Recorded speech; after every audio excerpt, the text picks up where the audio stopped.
Clip number 832۔ اس clip میں قرآن پاک کی سورہ طٰہٰ کی آیت نمبر 110 سے 112 تک کی تلاوت، ترجمہ اور تفسیر قرآن صراط الجنان آپ سماعت فرمائیں گے۔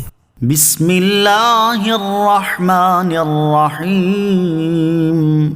ترجمہ، اللہ کے نام سے شروع جو نہایت مہربان رحمت والا ہے۔ یعلم ما بین ایدیہم وما خلفہم ولا یحیطون بہ علما۔ ترجمہ، وہ جانتا ہے جو کچھ ان لوگوں کے آگے ہے اور جو کچھ ان کے پیچھے ہے، اور لوگوں کا علم اسے نہیں گھیر سکتا۔ یعلم ما بین ایدیہم، وہ جانتا ہے جو کچھ ان لوگوں کے آگے ہے، یعنی اللہ تعالیٰ کا علم بندوں کی ذات و صفات، ان کے گزشتہ اور آئندہ کے تمام احوال اور دنیا و آخرت کے جملہ امور کا احاطہ کیے ہوئے ہے۔ ولا یحیطون بہ علما، اور لوگوں کا علم اسے نہیں گھیر سکتا، یعنی پوری کائنات کا علم اللہ تعالیٰ کی ذات کا احاطہ نہیں کر سکتا۔ اس کی ذات کا ادراک کائنات کے علوم کی رسائی سے برتر ہے۔ وہ اپنے اسماء و صفات، آثار قدرت اور حکمت کی صورتوں سے پہچانا جاتا ہے۔ فارسی کا ایک شعر ہے، کجا دریا بد او را عقل چالاک، کہ او بالا تر است از حد ادراک، نظر کن اندر اسماء و صفاتش، کہ واقف نیست کس از کنے ذاتش۔ تیز عقل اس کی ذات کا ادراک کس طرح کر سکتی ہے، کیونکہ وہ تو فہم و ادراک کی حد سے ہی بالا تر ہے۔ لہٰذا تم اس کے اسماء و صفات میں غور و فکر کرو کہ اس کی ذات کی حقیقت سے کوئی واقف ہی نہیں۔ بعض مفسرین نے اس آیت کے معنی یہ بیان کیے ہیں کہ مخلوق کے علوم اللہ تعالیٰ کی معلومات کا احاطہ نہیں کر سکتے۔ وعنت الوجوہ للحی القیوم وقد خاب من حمل ظلما۔ ترجمہ، اور تمام چہرے اس کے حضور جھک جائیں گے جو خود زندہ دوسروں کو قائم رکھنے والا ہے، اور بے شک وہ شخص ناکام رہا جس نے ظلم کا بوجھ اٹھایا۔ وعنت الوجوہ، اور تمام چہرے جھک جائیں گے۔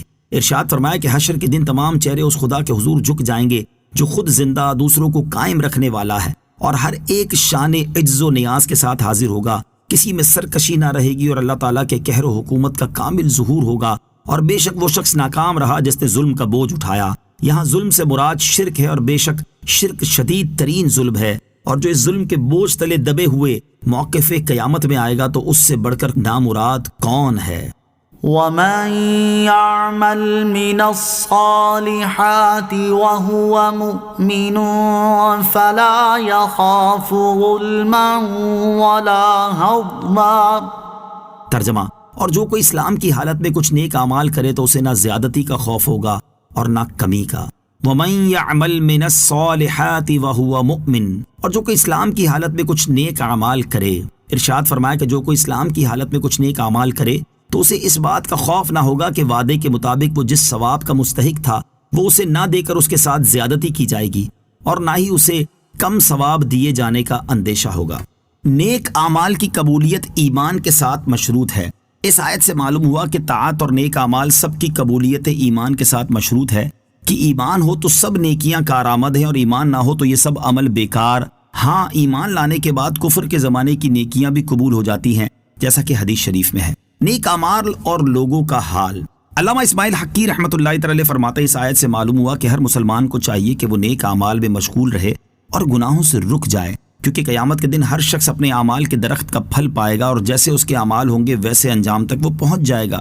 اور نیک اعمال میں سب سے افضل فرائض کو ادا کرنا اور حرام و ممنوع کاموں سے بچنا ہے۔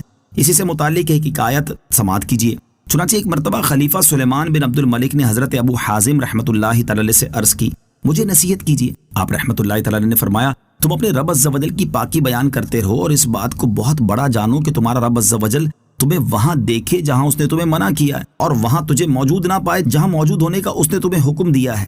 اور نیک اعمال کے سلسلے میں لوگوں کی ایک تعداد کا یہ حال ہے کہ وہ نفلی کاموں میں تو بہت جلدی کرتے ہیں، لمبے لمبے اور کثیر اوراد و وظائف پابندی سے پڑھتے ہیں، مشکل اور بھاری نفلی کام کرنے میں رغبت رکھتے ہیں، جبکہ وہ کام جنہیں کرنا ان پر فرض و واجب ہے ان میں سستی سے کام لیتے ہیں، اور انہیں صحیح طریقے سے ادا بھی نہیں کرتے۔ ایک بزرگ فرماتے ہیں، نفسانی خواہش کی پیروی کی ایک علامت یہ ہے کہ بندہ نفلی نیک کام کرنے میں تو بہت جلدی کرے اور واجبات کے حقوق ادا کرنے میں سستی سے کام لے۔ حضرت ابو محمد مرتعش رحمۃ اللہ تعالی فرماتے ہیں، میں نے کئی حج ننگے پاؤں اور پیدل سفر کر کے کیے۔ ایک دن رات کے وقت میری والدہ نے مجھ سے کہا کہ ہاجرہ کو پانی پلا دو، تو مجھے یہ کام بہت بھاری لگا۔ اس سے میں نے جان لیا کہ پیدل حج کرنے پر میں نے اپنے نفس کی جو بات مانی اس میں میرے نفس کی لذت کا عمل دخل تھا، کیونکہ اگر میرا نفس ختم ہو چکا ہوتا تو والدہ کی اطاعت کا وہ کام مجھے بھاری محسوس نہ ہوتا جو شریعت کا حق